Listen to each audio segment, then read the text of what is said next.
처음부터 하나하나 처음에는 무슨 내용인지 어떤 말인지를 잘 이해하지 못하다가 이 교리를 자꾸 들으면 콩나물이 물을 먹고 어느새 쑥 자라는 것처럼 우리가 성경을 바라보는 눈 그리고 하나님의 뜻을 이해하는 그 민감함이 자신도 모르는 사이에 이렇게 자라 있다는 것을 알게 됩니다. 그래서 성경은 이 지적으로 하나님을 아는 것이 매우 중요하다 이렇게 말씀하고 있어요. 느낌으로만 하나님을 아는 것과 함께 지적으로 성경의 말씀을 배우고 익히면서 지식으로 하나님을 알아 그 지식을 바탕으로 믿음을 가지고 있는 것이 얼마나 올바르고 건전한 믿음인가에 대해서 우리에게 끊임없이 설명해 주고 있습니다. 그래서 시편을 우리가 함께 보았고 또 그 다음에는 즉 느낌, 하나님이 이렇다라는 느낌을 잘 표현해 주고 그 믿음의 사람들이 하나님을 느끼면서 표현했던 시편을 보았고 또 정말로 체계적이고 논리적으로 하나님의 나라가 어떠한 곳인지를 저희가 함께 알아보는 계시록을 보았죠. 그리고 나서 이 교리를 함께 보면 마음으로 느끼는 것과 하나님께서 설명해 주신 이 논리적인 하나님의 나라와 또 그 나라를 사모하며 살아가는 우리들이 지금 이 땅에서 깨닫고 알아야 되는 하나님의 지식, 이것을 조금 어려운 말로 선지식이라고 말합니다. 우리가 알고 있던 지식의 앞에 있는 선지식이라고 그러는데요. 이 선지식은 하나님이 조명해 주시는 성령으로 말미암아 지혜를 주셔서 깨닫게 해주시는 사람들만이 깨달을 수 있고 느낄 수 있는 하나님의 지식이에요. 그것을 저희가 지금 보는 것이죠. 그리고 오늘은 그것에 거의 막바지 이르는 죽음의 유식에 대한 것입니다. 죽음은 두렵죠. 무섭죠. 그리고 이 죽음이라는 것은 우리가 찾아가는 것이 아니라 죽음이 우리에게 다가오는 것입니다. 그래서 이 죽음을 찾아가는 게 아니고 죽음이 우리를 찾아와서 만났다. 죽음이 우리에게 부딪혔다. 라는 개념으로 성경은 죽음에 대해서 설명하고 있습니다. 이 죽음이라는 것을 또 이 죽음에서 하나님이 우리에게 주시는 은혜와 죽음을 통해 이루어지는 것을 우리가 명확히 알기 위해서는 사람에 대해서 명확히 알아야 되는데요. 감리교와 성결교에서는 사람을 어떻게 말하냐면 영과 혼과 육이 있다 이렇게 설명합니다. 그래서 영은 하나님의 것이기 때문에 사람만이 가지고 있고 혼은 동물들도 가지고 있다 이렇게 얘기해요. 육체는 우리가 다 아는 이 육체를 말합니다. 그래서 개는 서로 간의 의사소통과 화를 내고 좋아하고 분노하는 감정을 표현하고 자기에게 호의적인 사람 또 사랑하는 사람에게 의사표현을 하고 자신의 의사표현을 하지만 개가 못하는 건 무엇이냐면 신을 인지하거나 믿는 거예요. 창조자를 인지하거나 믿는 것은 하지 못한다. 왜 그러느냐? 영이 없기 때문이다. 이게 감리교의 설명입니다. 그래서 짐승과 사람의 차이점이 짐승은 혼과 육으로 구성되어 있고 사람은 영과 혼과 육으로 구성되어 있다. 이렇게 감리교가 설명하죠. 이것을 삼신론, 삼위론이라고도 부르는데요. 요 사람이 구성원이 세 개다라고 하는 것을 우리가 이해하기는 굉장히 쉽습니다. 왜 그러냐면 이 영, 혼, 육이라는 말은 18세기에 나왔어요. 그러니까 제일 뒤에 나온 인간에 대한 정의입니다. 제일 늦게 나왔어요. 그 전에는 어떻게 생각했느냐? 영혼, 육 두 가지로 생각했어요. 이분설이라고 생각했어요. 사람은 영혼과 육으로 되어 있다. 장로교회는 영혼과 육으로 되어 있다라고 설명합니다. 그러면 짐승은 어떻게 말씀하고 설명할 수 있습니까? 그건 설명하지 않아요. 왜 그러냐면 성경에서는 그 말을 하지 않습니다. 개혁교회에서의 사람이라는 건 15세기에 나왔어요. 15세기에. 감리교회에서 사람이라는 건 18세기에 나왔어요. 그러니까 약 300년 뒤까지 성경을 더 연구하고 나온 것이죠. 그리고 나서 200년 뒤 20세기에 다시 사람을 영혼과 육으로만 생각합니다.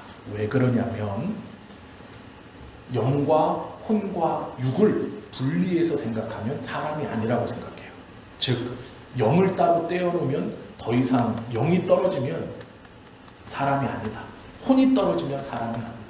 육이 떨어지면 사람이 아니다. 그래서 예전에는 우리의 영혼은 귀하고 육은 악함으로 육의 성질을 참고 인내하고 죽여야 한다. 이렇게 말했고요.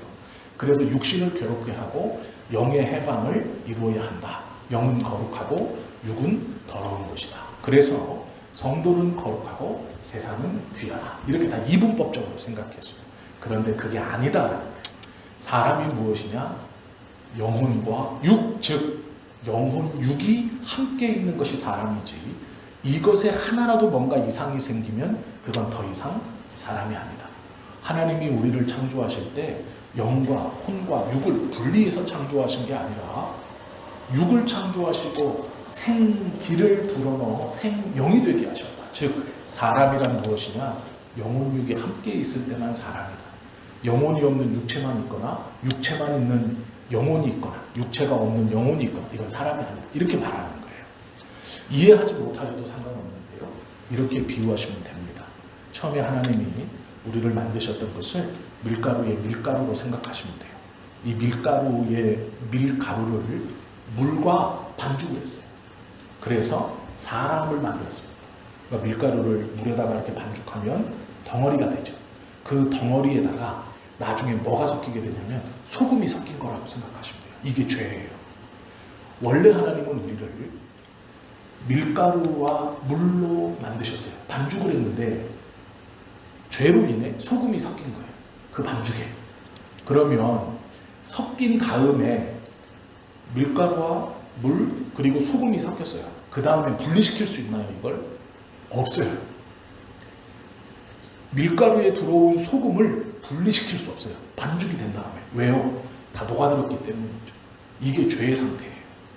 우리 인간에게 성경은 죄에 대해서 어떻게 말하냐면 다 녹아든 상태라고 얘기해요. 원래 하나님은 우리를 밀가루와 물로 반죽하셨는데 죄로 말미암아 소금이 들어왔어요. 그래서 같이 반죽돼 버렸어요. 그런데 문제는 뭐냐면 밀가루가 들어와 있는 이 반죽은 하나님의 것이 아니라 사단의 것이라고 말해요. 하나님의 것이 아닌 사단의 것이다. 그러면 원래 하나님이 만드신 밀가루와 물로만 반죽되어져 있는 상태가 되려면 소금을 다 빼야 돼요. 언제 뺄 수 있을까요? 죽음이 뺄 수 있다고 말해요. 성경은. 살아있는 동안에는 이것을 뺄 수 없어요. 살아있는 동안에 밀가루와 소금을 분리시키려고 하면 그건 더 이상 밀가루 반죽이 아니다. 이렇게 말하는 거예요. 사람에게서 살아있는 동안에 죄를 분리시킨다는 것은 불가능한 겁니다. 그래서 성경은 뭐라고 얘기하냐면 죄의 값에서 해방되었다라고 말해요. 즉 소금이 들어온 그 상태에 치루어야 되는 값에서 너는 해방되었지 너의 몸에 소금이 없다라고 얘기하지 않아요. 밀가루에서 소금을 반죽 상태에서 분리할 수 없는 것과 같아요. 그러면 이것이 완전히 분리되는 때가 있으니 어느 때냐? 새롭게 창조되는 때예요. 새롭게 창조되는 때가 언제냐? 죽음의 문턱을 넘는 순간이에요. 우리가 육신적 죽음을 맞이한다는 것은 밀가루가 다시 밀가루와 물과 소금으로 다시 분해가 되어서 밀가루와 물, 그러나 전혀 새로운 물, 소금의 영향을 받지 않는 물, 소금이 침투하지 못하게 소금의 입자보다 더 고운 입자가 밀가루의 입자를 붙들고 소금을 집어넣을 수 없는 상태, 소금이 더 이상 녹아들어가지 않는 상태로 만들어 놓는다는 것이 부활이에요. 예수님께서 이 부활의 몸을 가지고 먼저 승천하시면서 뭐라 그랬느냐? 너희도 내가 부활의 첫 열매가 될 것이니 너희의 몸도 나처럼 될 것이다. 그런데 문제는 팔 두 개, 다리 두 개 이 외형이 어떻게 변하는 게 아닙니다. 외형은 사람의 외형은 그대로 가지고 있어요. 사람의 외형은 하나님이 지으신 거기 때문에 이 사람의 외형이 변하는 게 아니에요. 쉬운 예로 소금만 빠지는 거예요. 밀가루 반죽에 소금이 들어갔다고 해서 밀가루의 반죽이 이상해지는 게 아닙니다. 그리고 뺐다 그래서 그것이 이상해지는 게 아니에요. 그러나 소금이 들어가 있을 때와 소금이 빠졌을 때 완전히 맛은 달라져요. 겉으로 보기엔 똑같지만 완전히 성향이 달라지는 것이죠. 그렇게 된다라고 사람을 이해하시면 돼요. 죽음을 통해서만이 이 소금을 분리해낼 수 있어요. 그래서 이 죽음은 우리에게 많은 유익을 주는 것이죠. 여기서 말하는 소금이라는 것은 죄로 인해서 사단이 우리에게 집어 넣은 것이에요. 여러 가지 것들이 있는데 죽음을 통해 이것들이 다시 솎아져 나오는 것이죠. 분리되는 것인데요. 그 죽음이 그 소금이 무엇이냐? 먼저는 근심이에요.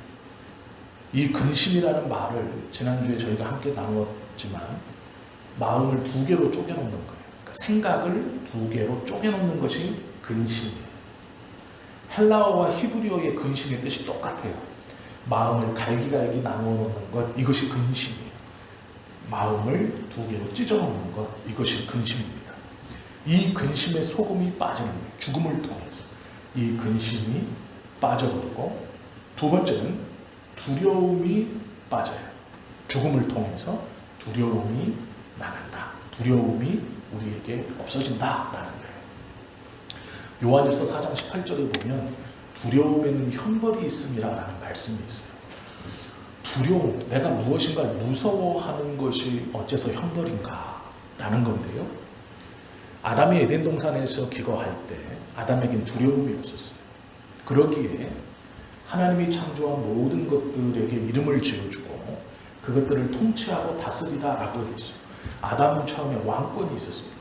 왕이 자기 백성을 두려워하나요? 아니요. 왕은 자신의 나라 어디든지 마음대로 갈 수 있어요. 왜 갈 수 있죠? 두렵지 않기 때문이에요. 내가 저 땅에 가면 해코지를 당할 수도 있을 텐데 하면 안 가는 거죠. 내가 저곳에 가면 암살당할 수도 있을 텐데 못 가는 거죠. 그러나 두려움이 없다는 것은 아담이 처음 하나님이 만들어 놓으신 그 상태 그대로예요. 우리에게 두려움이 없다는 것은 죽음도 두려워하지 않는다라는 것이죠. 죽음을 통해 이 두려움에서, 즉 근심과 두려움에서 해방된다라는 것이고요. 세 번째는 수고예요. 수고. 전도서 1장 8절에 보면 만물의 피곤함을 사람이 말로 다 할 수 없다라고 말해요. 이게 수고로움입니다. 내가 얼굴에 땀을 흘려야 식물을 먹고 라는 창세기의 이 하나님의 죄로 말미암아 사람에게 주신 이 수고에서 벗어날 수 있는 거예요. 계시록 14장 13절 말씀에 보면 이런 말씀이 있어요. 지금 이후로 주 안에서 죽는 자들은 복이 있도다. 저희 수고를 그치고 라는 말이 있어요. 이 수고에서 자유로워진다. 네 번째는 고난이에요. 갈라디아서 4장 29절의 말씀처럼 그때에 육체를 따라 난 자가 성령을 따라 난 자를 핍박한 것 같이 이제도 그러하리라 라는 말씀이에요. 죽음을 통해 이 고난에서 자유로워진다. 고난이 빠져나간다라는 거예요. 다섯 번째는 시험입니다. 시험, 원수가 주는 시험에서 자유로워지는 거예요. 여섯 번째는 슬픔이에요. 죽음을 통해서 근심과 두려움, 수고, 고난, 시험, 슬픔이 우리에게서 빠져나가요. 죽음이라는 것을 우리가 만나면 믿는 자는 이 죽음을 통해 이 여섯 가지가 빠져나가요. 그러면 이 여섯 가지가 여전히 있는 우리들의 삶은 어떤가? 우리가 죽음에 대해서 깊이 묵상해 보지 않으면 이 여섯 가지가 죽음을 통해 빠져나간다는 사실을 깨닫지 못합니다. 그러면 우리는 근심, 두려움, 수고, 고난, 시험, 슬픔에서 이걸 끌어안고 살아가고 있는데 이것이 우리를 어떻게 하느냐? 위에서 아래로 누르는 것처럼 우리의 삶을 꽉 잡고 있어서 선을 행하지 못하게 해요. 내가 하나님의 뜻대로 행하려는 것이 선인데 주님의 뜻대로 살려고 하는 것이 선인데 내가 주님의 뜻대로 살려고 할 때 이 여섯 가지가 우리를 꽉 눌러서 하나님의 선, 주님의 뜻대로 살지 못하도록 근심, 두려움, 수고, 고난, 시험, 슬픔으로 나를 누르는 거예요. 그렇기 때문에 우리가 주님의 뜻대로 살지 못한다. 그리고 때때로 이 죄의 결과로 우리에게 있는 이 6가지의 소금과 같은 분리될 수 없는 이것이 우리를 누르는 것뿐만 아니라 때로는 은혜보다 이것이 영향력이 커서 우리에게 하나님의 뜻을 이룰 수 없고 이루지 못하게 해요.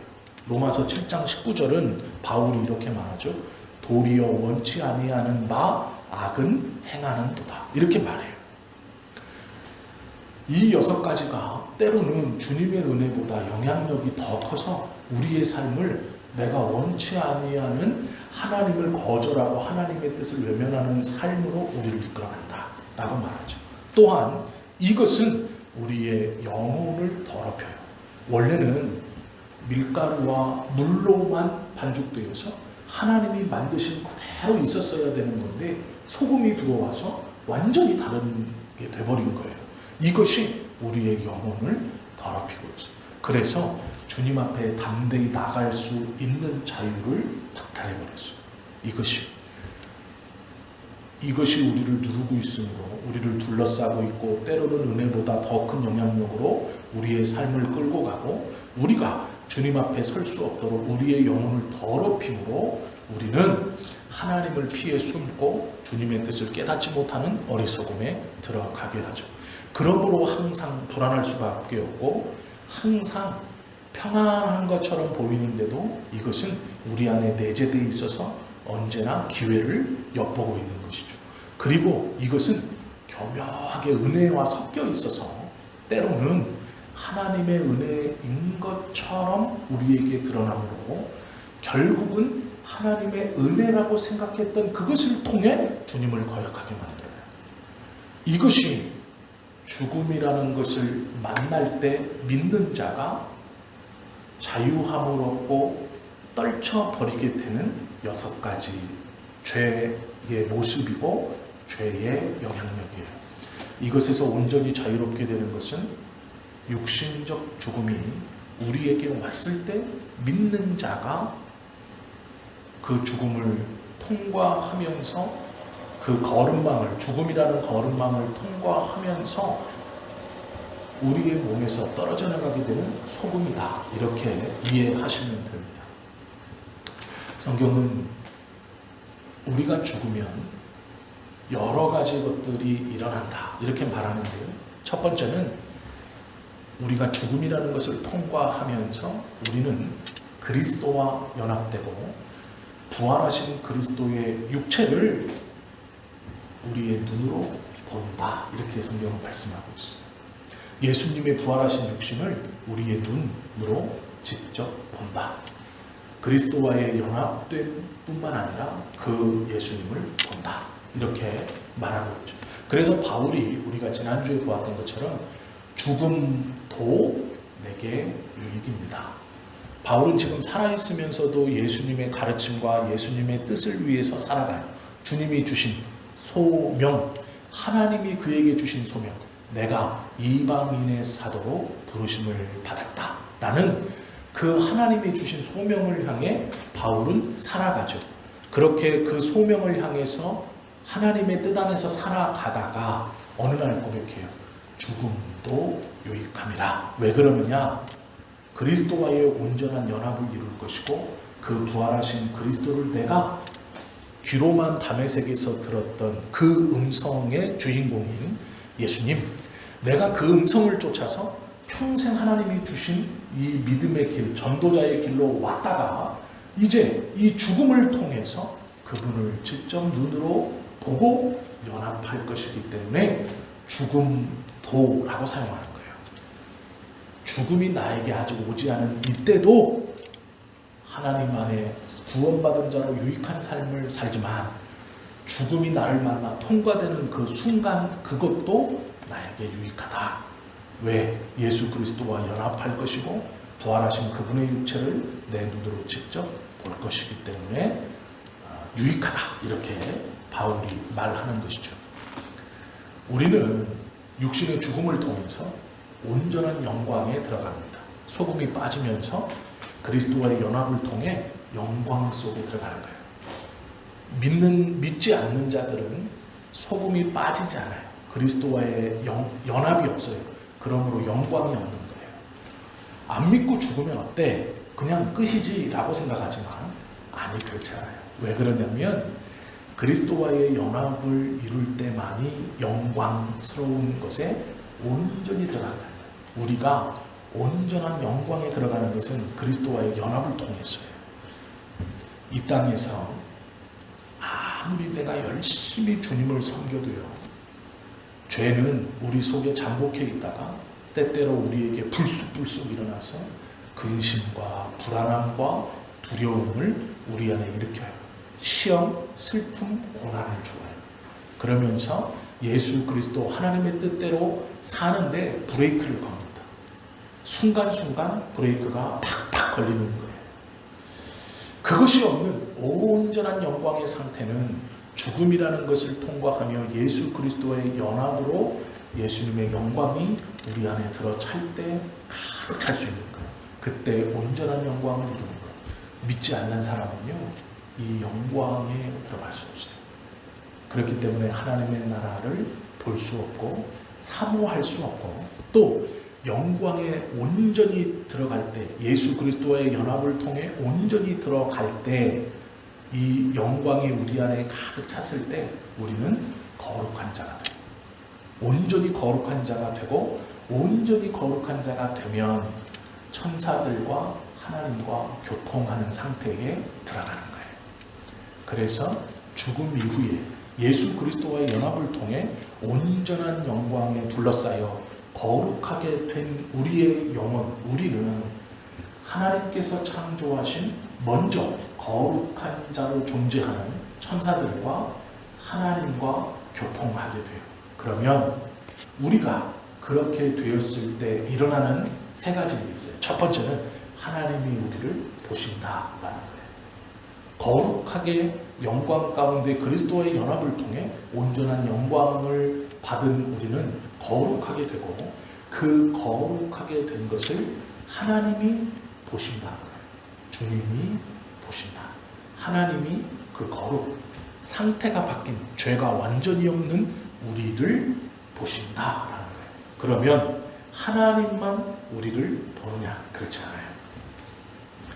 우리가 직접 하나님이 나를 보시고 나도 거룩하게 되어 그 하나님을 봄으로 그분을 사랑할 수 있게 돼요.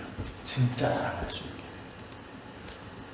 따지고 평가하고 내게 유익이 되어 사랑한다라는 게 아니라 그분을 보게 되며 진실로 사랑하게 된다라는 거예요. 적합한 예를 아무리 찾아봐도 이 적합한 예가 없는데요. 두 가지 예를 들어드릴게요. 그냥 이건 정확한 예는 아닙니다. 제가 저희 강산이 고양이를 굉장히 사랑합니다. 5년 키웠잖아요. 강산이가 좀 아프면 데리고 병원에 가요. 저희 강산이가 그 코로나 초기에 고양이 코로나에 걸렸었어요. 고양이 코로나. 그러니까 저희 그때 안 걸렸을 때 이 고양이가 코로나에 걸린 거예요, 강산이가. 그래서 동물병원에 갔더니 혈액을 마취를 시켜서 혈액을 뽑고 검사를 했는데 그걸 보여주시더라고요. 무슨 약을 넣으니까 이 혈액이 약을 넣기 전에는 그냥 이렇게 흐물흐물하게 녹아서 내리더니 무슨 약을 딱 넣으니까 이 혈액이요, 기름에 넣은 것처럼 찐득하게 물방울처럼 맺혀서 밑으로 떨어져요. 이게 코로나 시약이래요. 그러면 예, 알겠습니다. 동물 코로나에 걸렸네요. 알겠습니다. 어떻게 그럼 고칠 수 있습니까? 방법이 없대요. 이러다 그냥 죽여야 된다. 방법이 없대요. 우리나라에는 이 동물 코로나를 고칠 수 있는 약이 들어있지 않대요. 그래서 제가 물어봤어요. 아니 그러면 이 동물 코로나에 걸리는 강아지나 고양이나 다 죽습니까? 그랬더니 거의 죽는데요. 아니 이거를 받아들일 수 없잖아요. 무슨 병인지가 이렇게 쉽게 진단되는데 고칠 수 있는 약이 없다는 게 말이 됩니까? 그런데 이제 진료가 다 끝나고 나오려고 하는데 그 의사분이 그러는 거예요. 종이에다 요만한 메모지에다가 약 이름을 적어줘요. 그러면서 아직 우리나라에는 허가가 안 됐는데 이 약을 미국에서 수입해서 쓸 수 있습니다. 그리고 중국에서도 만들어냅니다. 근데 아직 우리나라에 허가가 안 됐어요. 그래서 불법이에요. 그래서 이 약을 그 동물병원에서 놔주거나 소개해주면 불법이에요. 불법 의료행위, 불법 약이기 때문에. 근데 그걸 적어주고 요걸 마치면 고쳐질 수도 있다 이러더라고요. 그걸 가져왔습니다. 여기저기 찾아봤어요. 그랬더니 요만한 한 병에 20만 원 정도 해요. 5회 넣을 수 있어요. 5회. 요만한, 왜 우리 백신병 있잖아요. 주사기로 뽑으면 2번. 근데 이건 3번인가 맞출 수 있는데 요만한 한 병에 20만 원 정도 해요. 그것도 2주 뒤에 봐요. 얘는 지금 밥도 안 먹고 어두운 그늘에 숨어가지고 이러고 있는데 2주 뒤면 죽을 것 같더라고요. 그래서 알아봤어요. 이걸 도대체 어떡하냐. 인터넷으로 여기저기 뒤지니까 어떤 사람이 13만 원에 한 병을 팔고 있어요. 그래서 샀습니다. 그래서 우선 급한 대로 놨어요. 그리고 여기저기 알아보니까 중국에서 똑같은 약을 만드는 거예요. 그래서 샀습니다. 10병을 샀어요. 그런데 50만 원대로 산 거예요. 10병도 50만 원. 싼 게 아니에요. 그리고 그거를 병원에서 안 놔주니까 주사기를 또 사고 거지를 사서 얘를 잡아놓고 하루에 한 병씩 맞추는 거예요. 강산이를 잡아놓고 최소 2달인가 3달을 맞춰야 된다 그랬는데 저희가 아마 3달을 딱 맞춘 것 같아요. 90회를. 근데 지금 멀쩡하잖아요. 근데 싸게 들어서 100만 원이 들어간 거예요. 강산이하고 주사놓는데 싸게 들어서 100만 원. 근데 왜 그렇게 해요? 사랑하니까 하죠. 그런데 그렇게 제가 강산이를 사랑한다고 해서 이렇게 했는데 강산이가 물론 저를 주인으로 생각하지만 제 아들이 저를 사랑하는 걸 제가 제 아들을 사랑하는 것만큼 강산이를 사랑할까요? 그렇게는 못해요. 만약에 약 하나 가지고 강산이하고 아들하고 누구 살릴래 그러면 고민 없이 아들한테 주죠. 그럼 고민할 필요가 없는 거잖아요. 그런 거예요. 우리가 하나님을 사랑한다라고 얘기했을 때 그분이 보이지 않잖아요. 그러나 이 죽음을 통과하게 되면 이제 부활하신 그분을 본대요. 진짜 사랑하게 되는 거예요. 눈에 보이니까 이제 같이 사랑할 수 있는 수준이 된 거예요. 이렇게 얘기하고 있어요.